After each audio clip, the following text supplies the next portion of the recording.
down. I've never told my testimony before, so. So just wing it. That's what I'm doing, buddy. Who are you? My name's Clara, and I'm an addict. And, my childhood was pretty bad. My biological mother was in and out of relationships a lot, and she had custody of my brother and me at one point in time. And my brother, from the time I was 3 years old till I was 12, molested me. And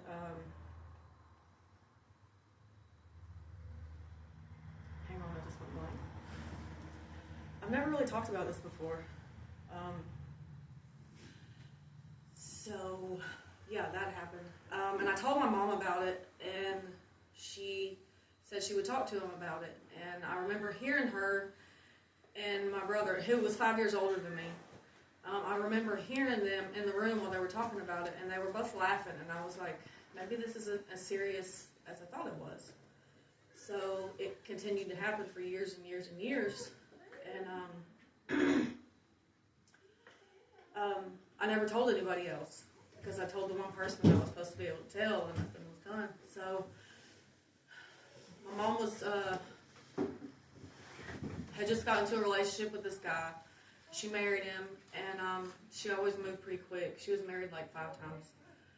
And she married him, and my brother was still living with us at the time. He hadn't left yet. And I think I was about, I was 12. And my stepdad, who had also been touching me for some time, I'm not really sure, like, my memories, I think I've tried to block a lot of those memories out, so I'm not really sure on the time frame. But I was 12 years old, and I was out in the barn, and my brother was doing the things that he did, and my stepdad caught him. So anyways, he got taken away, I guess sent to a juvenile home, I'm not really sure. And that night, I woke up. Well, it was that morning, probably about like 3 or 4 in the morning, and my stepdad was sitting over my bed, and he was touching me. And so from 12 till I moved, from 12 till 15, it's like he just took over. And in between that time, I would tell my mom, and I tried telling my grandparents, but I didn't really know how to tell them. And I was still scared because my brother had threatened me. And when my brother was living with me, he got in a lot of trouble. He had pushed a girl out of a window for tattling on him, out of a 2-story window. He had stabbed a guy in the cheek for tattling on him. So I was terrified. And so I just kind of went with it. So, I'm moving kind of fast, but when I was 14, I came to visit my aunt, who's my mom's sister in Alabama. And I finally got the nerve up to tell her. And she was like, I guess she really didn't know what to do about it. So I visited for like a month in Alabama and went back to Oklahoma. And it took about 6 months, but she finally was able to get custody. She was finally able to talk my mom into, threaten my mom into signing over her rights. She told her that if she didn't, that they would prosecute her husband. And so that's what happened. And I moved to Alabama when I was 15. And life got a little bit better after that. It was still really weird because I still saw my mom after that. But I hated her. I hated her. And she was still married to this man, and I just hated them. And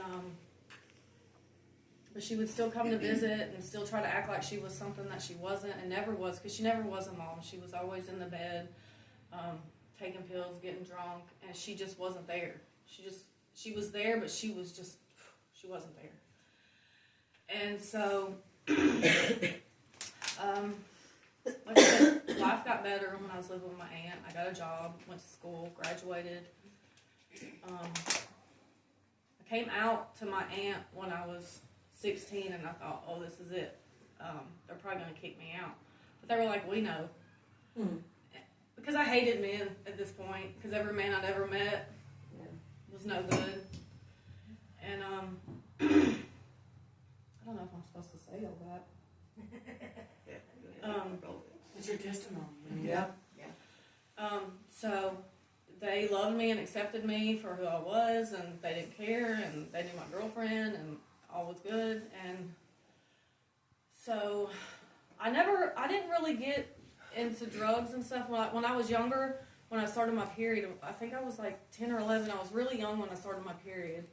And my mom I didn't know what they were at the time, but now I know it was Percocets and probably like something like Klonopin or Xanax, something like that she would give me if I was cramping and stuff like that, so I kind of got a taste for it.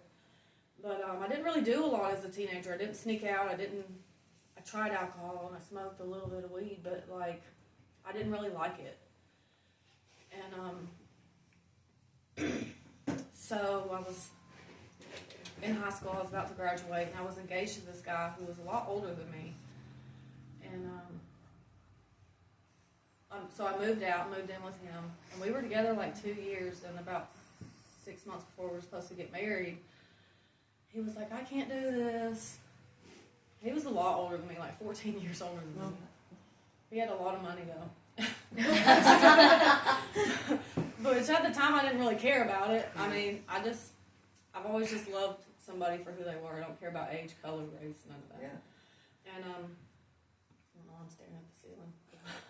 It's comforting. The whole time. Like, if I look at her, I'm gonna laugh. So we split up, and I went back to my ex-girlfriend, and that's when I tried. That's when I started doing pills like Xanax and Lortabs and smoking weed and stuff, because she was into all that. She had had a car accident, and her dad had passed away at the time we had broke up, and she had gotten hooked on, I guess, a little bit of everything. And so we were partying and going and buying pounds of weed and just, doing all the stuff and things and selling it and, doing all the stuff that we did. And so me and her split up, and I was hanging out with this guy one night, and he had some meth, and I had never even seen it, never heard of it. I don't think I'd ever even heard of it at this point. And I want to say I was about 19 at the time. And I smoked some, and I was like, whoa. What is this? Went out and cleaned my car and everything. that's great. Yeah. And I was like, this is pretty cool. So I did that for about 6 months, and finally I realized, I looked in the mirror one day after being up for about probably 12 days. Ooh. Yeah. Because that was back, I'm old, y'all. That was back. With phosphorus. Yes. And, Lisa, at that point. Oh, yeah. Yeah, the shadow people were out. Yeah. Shadow get you every time. Yeah, and it was just bad. And I woke up because I had gone to sleep. I had taken some Xanax, gone to sleep, and I went and looked in the mirror once I got up. I'd probably been asleep for 2 days. And I was just skin and bones. I was like 90 pounds, and I was like, ooh, I need to stop this. So that was it. I never touched it again I'd done it for like 6 months. I never touched it. Just put it down. I didn't touch it again for like 15 years. And at that point, all I'd ever done was smoke it. I never tried it any other way. And so, make sure I'm not leaving anything. Anyways, I'm going to fast forward a little bit till I'm like 22. I was 22, and I met Lona and Grayson's dad. And at this point, I had quit the meth, but I had been doing pills. Sorry, that's my watch. I had been doing pills, Percocets, Lortabs, all that kind of stuff. And we met, and he sold it, and but he didn't do it himself. Like, he's never had a problem with addiction. He can do something one time and have fun night and then put it down. Well, I can't. And so we met, and the night we met, we never separated. Like, I mean, I loved him. I wasn't in love with him. I realized that, later on down the road. But I was too messed up to even know how I felt, really. But I loved him enough to have kids with him, and we got married. And I sold drugs the whole time. I was working at Cracker Barrel, and sold drugs the whole time for him. There was some abuse, but I mean, for overall, he was a pretty good guy. I mean, there was stuff here and there, but a lot of the time I was pushing him. Like you said, like I gave him a reason. I mean, not that that makes it okay, but people have limits, and I pushed him. So I ended up cheating on him with my ex-girlfriend, and I left him for a little while, and he took me back. That meant he probably really loved me. Looking back at it, he probably really loved me. I just, That's when you realize that. Yeah. It's like, man. Yeah. Yeah, I probably really did. If I hadn't gone crazy, we'd probably still be together.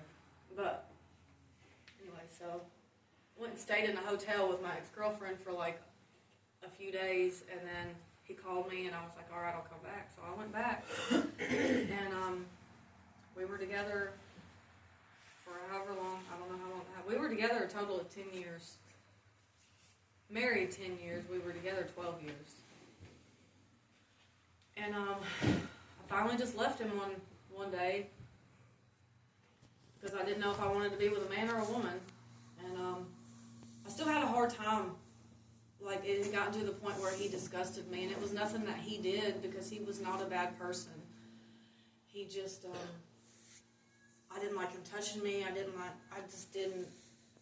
do it. I had to be real messed up to show him any kind of affection. And I'd also tried to get clean several times off of the pills, because when I tell you, I mean, I would wake up and take like 7 Lortab 10s, just chew them up. And, like, it was bad. It was real bad.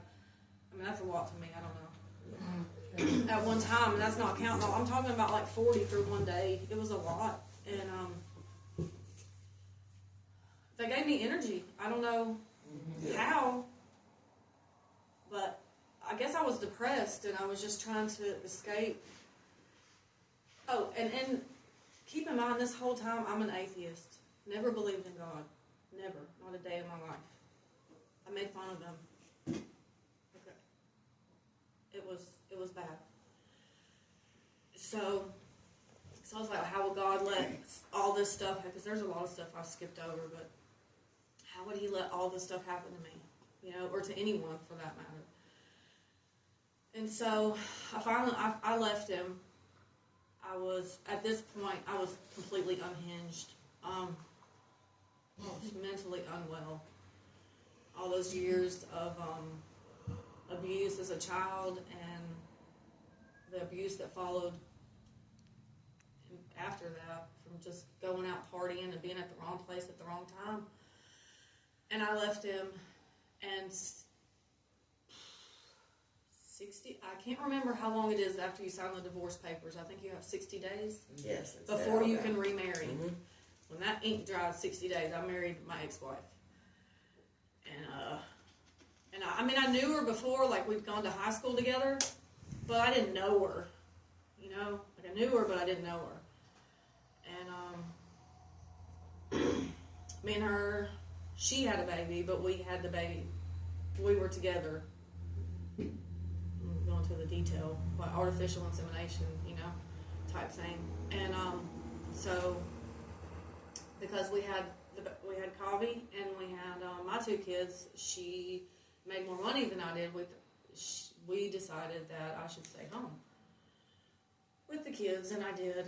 And that was the most depressing point of my entire life. I tried to kill myself. I got up to 215 pounds, which for my height, it was just, I was unhappy. She was abusive, and she was not a she. She was, butch, so she could take me. she was a lot meaner than anybody I'd ever been around, you know? Like, I never experienced that before because Philip hadn't been like that. And so that lasted for about 3 years. And she finally hit me in front of my kids one day, and I said, I'm not doing this anymore. And I packed up our stuff, and we left. And I went back to my aunt, who was still in my life at the time. I went back to her house, the one that I had moved in with after I moved to Alabama. And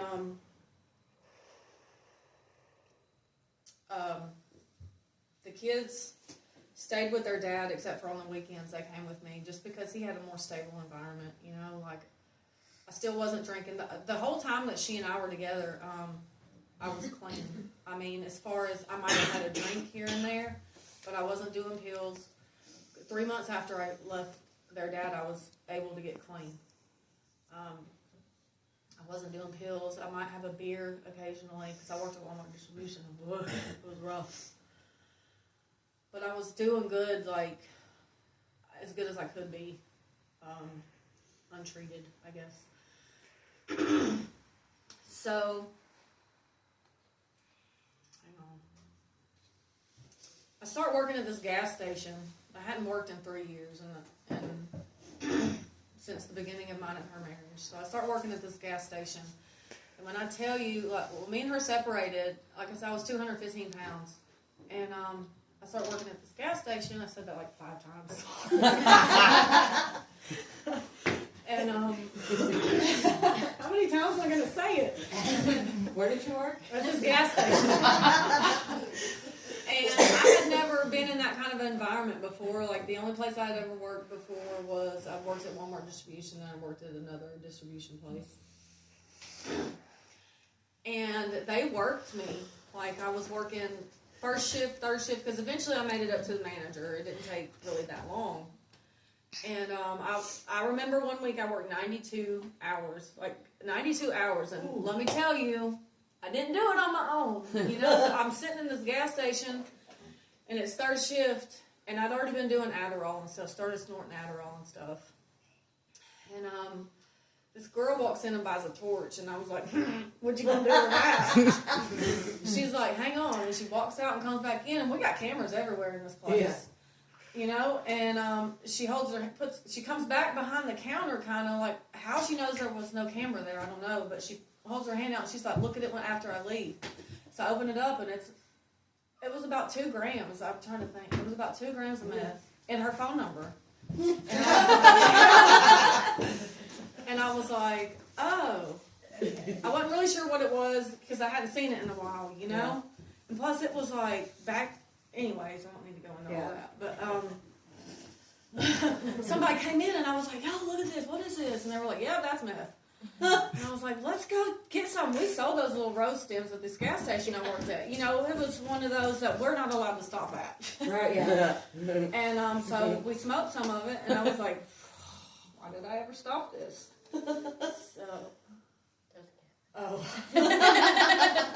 So that's what started it. And I still, through all that, because I was working so much and making good money, I was able to get my own place, moved out of my aunt's house, and had a cute little house out there in Huntsville. And then I met Jet's dad. And at this point, I had already started shooting. And that's one thing I could go back and do. I would never do that again, because that's a whole demon of its own. And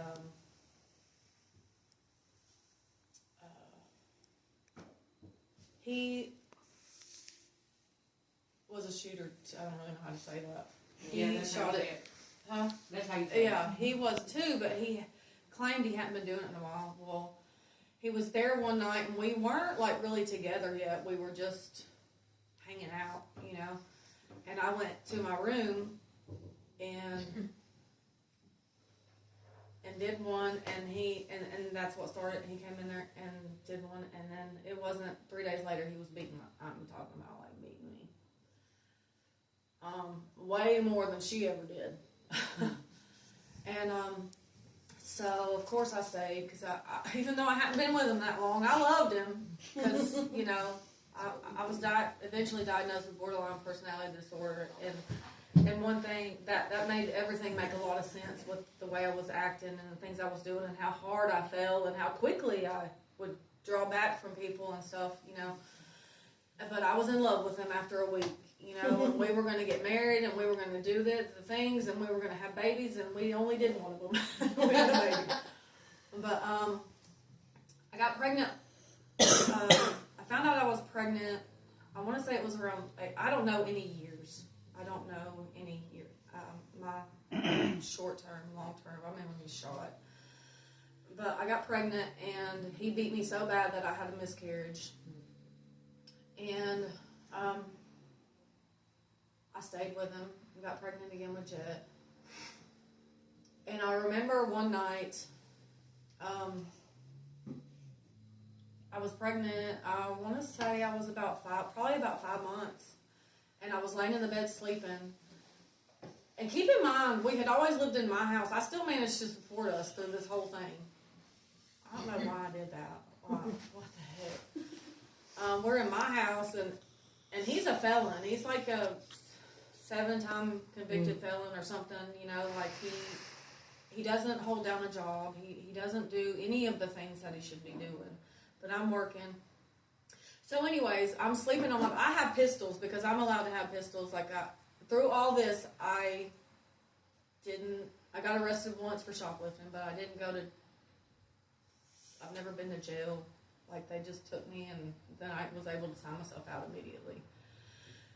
So I can have guns, and that's important because I was asleep one night and he would always carry around my little 380, even though he wasn't supposed to have it. And I don't know, he came in hollering and screaming at me one night, and I was laying down on the bed, and he started choking me.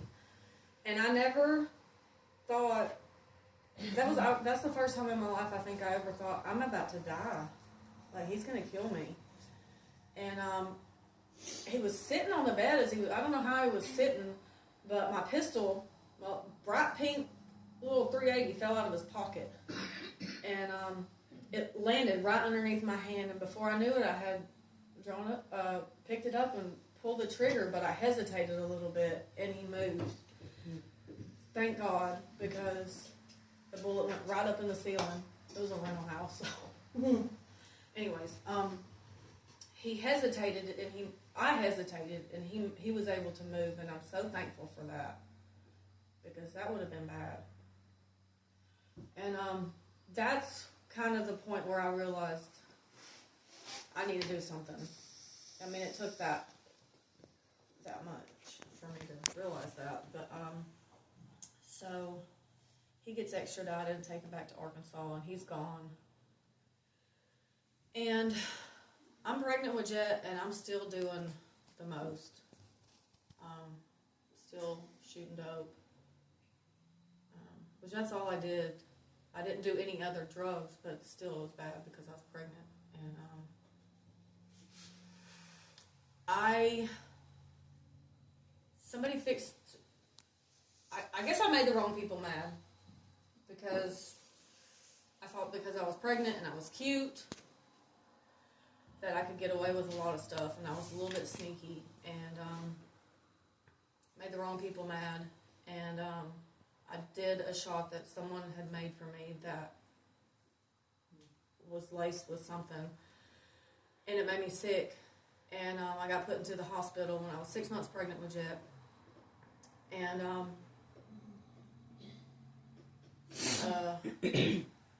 my organs were shutting down and failing. I was jaundiced, I was yellow. Because not only on top of that, I had also contracted hepatitis A from something I'd eaten or something. I don't know. It's foodborne illness. So it was like a double whammy to my liver and kidneys and my gallbladder, and everything was shutting down. And I remember I had been at what's it called? Coleman Regional, for 3 days, and they just didn't know what to do with me. And I remember my doctor walking in and saying, "Do you know anybody that would want to hurt you?" And I just started crying because I was like, there's a lot of people that would want to hurt me, you know? So I've not really been a good person. And, of course, DHR is involved at this point because I'm pregnant and I've got meth in my system. So they send me to UAB, and I stayed at UAB for 21 days. And I remember they came in. There was always a lot of doctors in my room because I was pregnant and I had this going on. They had told me that my liver was shutting down and that I would have to be put on a transplant list. And I was like, oh my God, I'm going to die. I'm not going to have this baby, or they're going to take the baby and I'm going to die. And my mom now, oh man, I skipped all that. Okay, so my other mom is gone and gone out of the picture. She's gone. She signed her rights over. My mom now, I only met her when I was 37 and I was pregnant with Jet. And when I tell you, when I walked in her house, all I felt was God. And I didn't even know who he was. I didn't even know that's who I felt at that time, but I knew I felt something. And I called her because I didn't have anybody else. I didn't have any other family. My aunt that I had moved here when I was 16 had told me to not contact them at all. And I didn't know who else to call, so I called Mama and was like, I'm in the hospital, and they said, that it's pretty bad. So she comes up to the hospital, and I've really only ever been around this lady like a few times. So she came in there, and she acted like she was my mom. Like, she made me feel loved. Like, I thought I was dying. The doctors didn't really give me a good report or whatever it's called. And so she was like, she comes up there, and she's been up there with me, for a week or two, off and on. And she's like, Clara, I know that you don't believe, but we want to have a prayer vigil for you. Would that be okay? And I was like, whatever you want to do, it's fine. At this point, I was okay with whatever. And she said, okay, well, we're going to, I guess it was like a 24-hour prayer. I'm not exactly sure what it is. I think one person prays, then another person prays, and it just goes on all night for 24 hours, maybe. I'm not exactly sure. And so this was the day that the doctors came in and told me that I was going to have to be put on a transplant list. So the next morning, I woke up and my doctor's in the room and there's a bunch of nurses and med students and they're just all buzzing around, but they don't look like they had been looking. Like, they're not all like, ooh. They just look different. And I'm like, what's going on? And my mom wasn't there yet because she had gone home. They said, well, basically what they said was, we don't have any explanation for it. No, my mom was there because she came in. She was sitting there with me. Sorry. They had done the prayer vigil or whatever, and the doctor told me and her both that they didn't have any explanation for it, but that my liver enzyme levels were going up and that I was going to be able to be released the next day as long as it continued. And I just broke down. And at that point in time, like, I knew God was real, And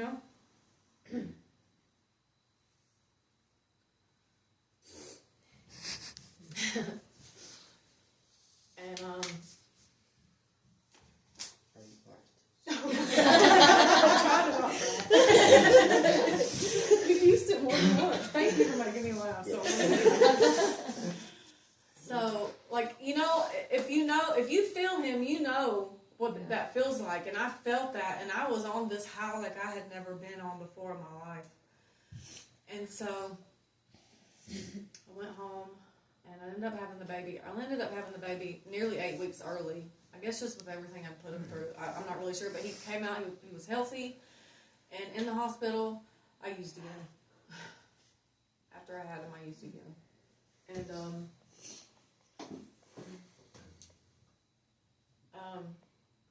I don't know why, because I wasn't breastfeeding or anything like that, and I was like, oh, it's fine. So the day I went to leave, I got somebody to bring me something up there, and I used again.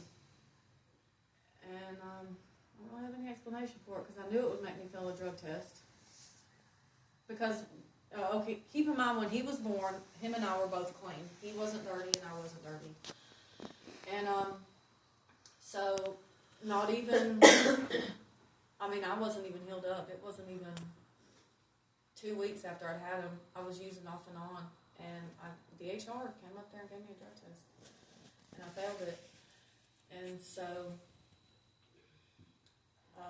they did some sort of psychological exam or whatever, and they said that I had to do inpatient rehab.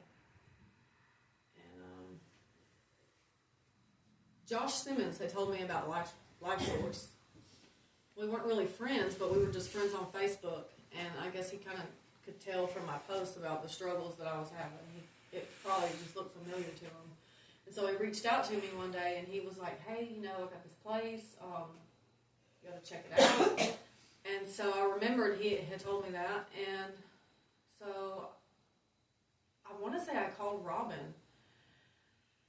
And Robin said, or whoever it was that I talked to said, well, we don't have a room available for a mom and a baby. And so I hung up. I was like, all right, well, thanks. Well, then it got to the point where I was using still, and it had only been probably a week since I had taken the last drug test. I was still using, and I finally called her and I said, look, I'll do whatever it takes. I'll come by myself without the baby, which I would have had to have anyways because of DHR. He was in a safety plan with my mom. And so that's what happened. They let me come up here, and that's where my recovery journey started.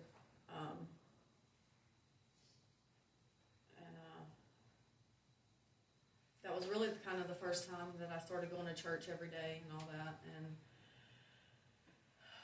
I feel like we're getting close to the end, and I don't know what else to say. That was in 2020, right? That was in 2021. So I know that year. And it was like the exact same time that I came here this time.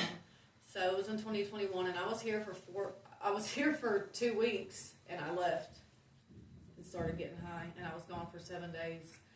And the house manager at the time never turned that into DHR, so I never got in trouble. I called him on the 7th day, and I remember I was sitting out by a pond, and everything just went quiet. And y'all, it sounds crazy, but I heard God say, go home. And I knew he didn't mean go home to my home. I knew he meant come home here. Yeah. And like everything else just went quiet, and I heard that. So I called Amanda, and I was like, can I please come back? So they let me come back, and I was here for about a total of 4.5 months till I got kicked out for fraternizing, not for like failing a drug test or anything.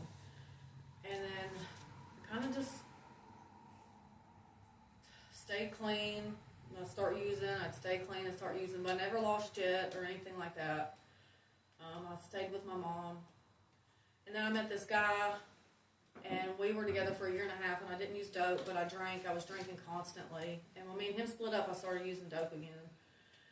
And that's when one day I was at this guy's house that I would hang out with, and we would get high together. And I had no intention of going anywhere or stopping or anything like that, but I left his house to go pick up Jet, and something inside me was just saying, go to LifeSource. Go to LifeSource. You've got to do something. And so I went and picked Jet up from daycare, didn't call anybody, didn't tell anybody.